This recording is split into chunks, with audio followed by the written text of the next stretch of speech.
What's going on, you guys? My name's Brobson, and today I'm excited to introduce my new series, the Elder Scrolls Online Ironman Challenge.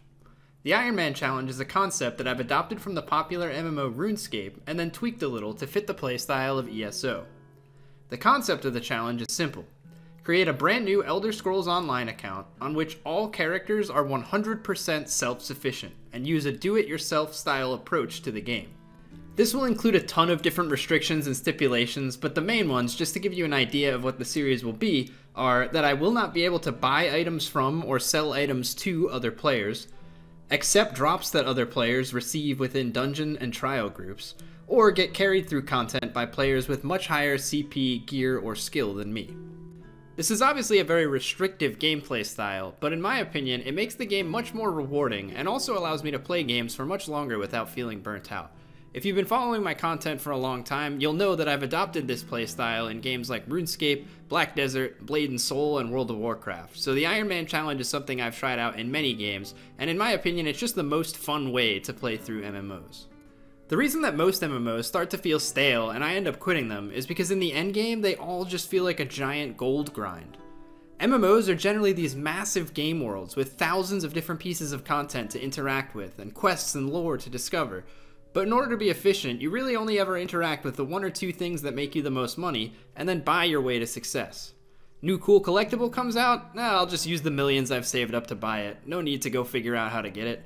New best in slot weapons released from world boss drops? I'll let other people work on finding those mechanics out and farming those. I'll just keep gold farming and then buy it off of them. Maybe you guys would disagree, but far too often I find myself getting sucked into this hamster wheel of just grinding the one or two pieces of content that make me the most money, and then buying all the gear and weapons and potions I need. Even though this is really efficient and a great way to get to endgame, the monotony and lack of diversity leads to burnout and makes me want to quit games. And it's kind of sad because I don't even get to see or experience most of the content in these massive MMOs because it's simply not efficient enough to be worth my time. Ironman is the perfect solution to this because it completely erases that mindset, and instead focuses on seeing and experiencing all of the content that the game has to offer. You can still get to endgame and be a top-end player, but you'll need to learn and master many more aspects of the game and grind your ass off to get there. And that means it's also going to feel much more rewarding when you finally do end up there. When translated to ESO, this means that I'll have to farm the same dungeons and trials over and over until I get the pieces I need for set effects. I'll also need to either keep farming until I get each piece with the right trait, or find an efficient way to farm transmute stones so that I can transmute the gear and get the right traits on my own. And if I don't want to grind dungeons for gear, I can always just make crafted sets, but I'll need to research all of the traits on each piece of armor to unlock the ability to make the crafted sets. And again, then I'd need to collect all my own silk to make the actual gear. Oh, and once I finally get the full set of gear I'm looking for, I can't just buy the materials to upgrade it to gold quality right away. I'll actually have to train my own skills to unlock all the passives, and then collect and refine resources around the map myself in hopes of finding the upgrade resins and tempers to upgrade my gear. This means lots of chopping logs and mining ore and fishing and picking up different types of silk, but in the end it means I'll be able to get a full set of gold gear. I'd also have to make my own food and potions and glyphs and okay, I think you get the idea at this point. It's an almighty grind, but think about how amazing it's going to feel when I finally get that gold set of armor with the right traits and glyphs that I had to make myself. How satisfying it's going to be to get that Dramathra skin, knowing that I'm 100% self-sufficient in my pursuit of taking out Rakat in the Maw of Lorcaj. It's probably similar to the feeling you got when you finally beat VMA for the first time and got your first Maelstrom Bow or Inferno, only you get that feeling for every small and stupid accomplishment you complete along the way as well. And there's more than just a gold value associated with your items. You're left with an intrinsic value on everything you get, because it's not just a dollar sign. It's a time investment that you had to strategize for and then execute to collect. And this is an incredibly satisfying way to play the game. I've honestly never felt more accomplished or satisfied playing any game as I have playing Ironman style in MMOs. The most common question I get asked when doing Ironman challenges in different games is, "But Brob, if you're gonna play alone, why not just play a single-player RPG like Skyrim instead? They're specifically designed for solo play." And the simple answer to this is that I'm not playing alone. The most fun part of MMOs is the fact that, well, they're MMOs, they're online games. I'm not removing the multiplayer aspect of ESO in this series, I'm simply removing my ability to use other players' hard work as a crutch, and my ability to use money to bypass different elements of the game. I'll still be interacting with other players every step of the way, doing dungeons, doing trials, meeting people, and making friends.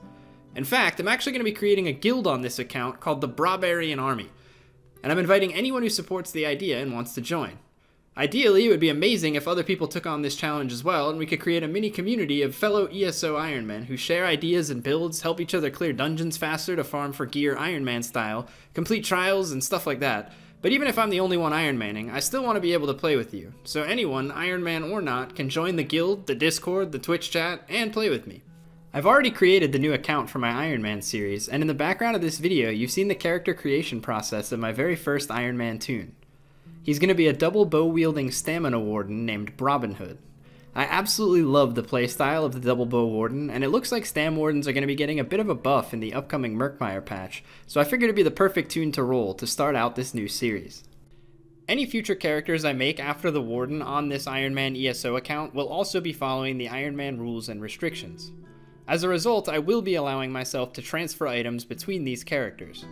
Since bank space and craft bag space is shared anyway, it just kind of makes sense, and I don't see any reason to restrict myself from transferring items that I did receive using the Ironman format. So if I get extra drops on one toon, I'll be able to transfer it to another toon, as long as I did obtain all of the drops from all of the toons by following the Ironman rules. If I decide I don't want to play the Ironman style for a while, I'll just go back to my other ESO account. But every character on this new ESO account will be following all of the Ironman rules and restrictions. Now I'll quickly go over the series format and kind of how I plan to do this challenge in terms of content creation. This is primarily aimed to be a series for my Twitch channel, so I will be streaming the day-to-day progress of these characters on my Twitch channel. The link is in the description. But I know not everyone has the ability or desire to sit through hours and hours of grinding on Twitch every day, and you'd rather get kind of a more condensed version of the progress I'm making as time goes on. So I'll also be making a progress series here on YouTube, where I just kind of take the highlights of what I did during the Twitch streams each week and put them up here for you guys to see. I'll be doing all major content live on my Twitch channel for sure, so there won't be any major items that just appear in a video one day that you guys don't know how I got. 100% of the upgrades and items will be clipped and on Twitch, and if for some reason I can't stream something one day, I still will at the very least be recording it so that I will have a clip to upload to show you how I got all of the things that I got while progressing through these characters. ZeniMax have also been really cool and offered me some in-game goodies to give away to help promote the kickoff and launch of this series. So as an added incentive for those of you that do tune into the live streams each day, I will have crowns, crown crates, pets, summer set upgrades, and base game codes to give away. So even if you have no interest in creating an Ironman yourself or even really watching mine, you can still get cool stuff for your in-game characters just by watching and supporting the series. Shout out to Gina Bruno, Sean Baptiste, and the entire ESO stream team for that one. The series will officially be starting on Monday, September 24th at around noon Eastern Standard Time, and that'll be the very first time that I log into that Stam Warden and actually start leveling them up and diving into the Ironman series.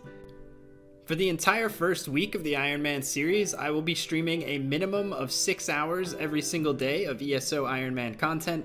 Knowing me, I'll probably get super addicted and end up streaming all day every day, but I'm guaranteeing at least 6 hours of ESO Ironman content every single day for the first week of the challenge, starting September 24th. During that week, I'll actually be creating some support goals for the series, and if those support goals are met, then I'll be extending the 6-hour minimum daily streams for another week, and possibly even longer than that. If the support goals aren't met, I'll still be doing the Ironman series on my Twitch, but I'll most likely cut the hours back a bit and focus more on playing other games and doing other things as well, because ESO Ironman is not the only content that I do plan to create. But if we do continue reaching the support goals that I set for this series on Twitch, then I'm happy to keep extending the 6 to 8 hour minimum streams and make this my only content on Twitch or YouTube for a while, because I'm actually really eager to jump into this and see how quickly I can get a new character geared and get through VMA at least. Alright, I think that covers pretty much all the main points that I needed to get across in this video. I always forget stuff when making YouTube videos, so when I think of the few things that I forgot to say, just check the description. I'll put all the other information in the description of the video in terms of things you need to know about this challenge. But yeah, that wraps it up for this video. I hope you guys are excited. I'm really excited to get started with it. I've been a little lackluster in my content lately, so I'm excited to get back on the grind on Twitch and YouTube, and I think this series will be the perfect way to get back into it. This will actually be my first attempt at really taking a serious stab at content creation for ESO, so I'm hoping you guys will at least give it a chance, tune into the Twitch channel and see what you think, and hopefully you guys will enjoy watching as much as I will inevitably enjoy playing through this challenge. Thanks a lot for watching. Make sure you do leave some feedback on this video. Let me know what you think of the series and if you're going to be there on Monday. But until then, have a good one, and I will hopefully see you Monday over on my Twitch channel.